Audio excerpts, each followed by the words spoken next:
Steve, another week on the training pitch. How have things gone this week? It's been another couple of warm days, so the lads have worked hard.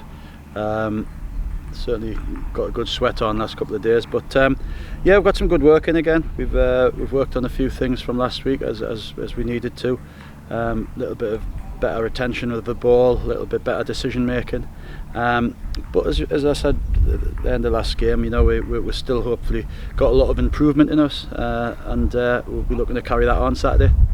Yeah, and obviously after the two really good wins last week, has that instilled a real confidence in this team going forward? Yeah, I mean, obviously I was always confident in the ability the lads had, but until you get points on the board, you know, you doesn't matter what you think. You've got to see results on the pitch. So last couple of results have been good. There's been a lot of good things.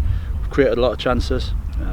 Certainly on Saturday gone, probably more chances than we've ever had in a game. And if we wouldn't have been surprised if we'd have came off 5, 6, 7 goals. So, but we didn't convert them, which is obviously something we need to get better at, and also just the sloppiness at the end of the game.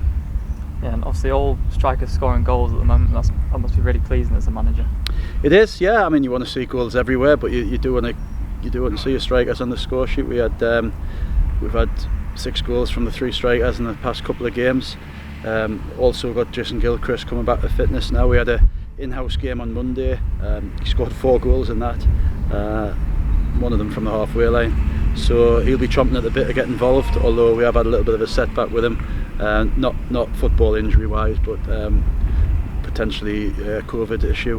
So we'll wait and hear the results of that, but it'd be good to have him in and round it again, because he's chomping at the bit. Yeah, and obviously with the injuries you had and stuff, and you know, the formation change recently, it seems to have worked well in an extra plan as well, doesn't it?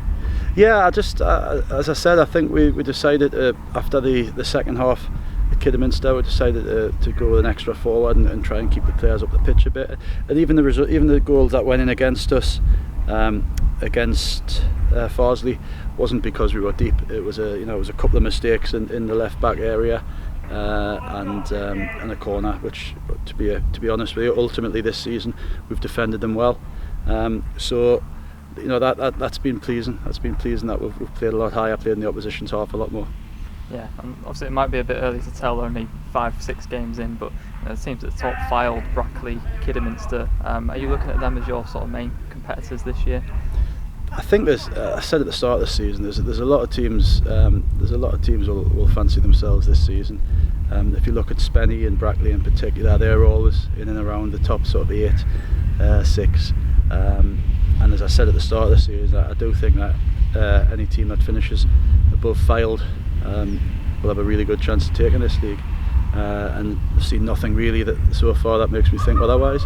Kiddie are very, very strong, but you know, Kiddie and Brackley, both the games, you know, we know exactly what went wrong in them. You know, we were more than in the game for both of them, but the result went against us. But yeah, we know that there's no, you know, and that's a cliche, but it's not an easy game in this league. Take Hereford Saturday, for instance. You know, they haven't started the way that they'd have wanted to, but they're coming to York with nothing to lose, and they'll be looking at, like we did at Spennymoor, we'll be looking at that game as the turning point of the season. So we've got to be, you know, fully aware of that. It's going to be a very, very, very tough game on Saturday. So the lads are under no illusions about what we need to do.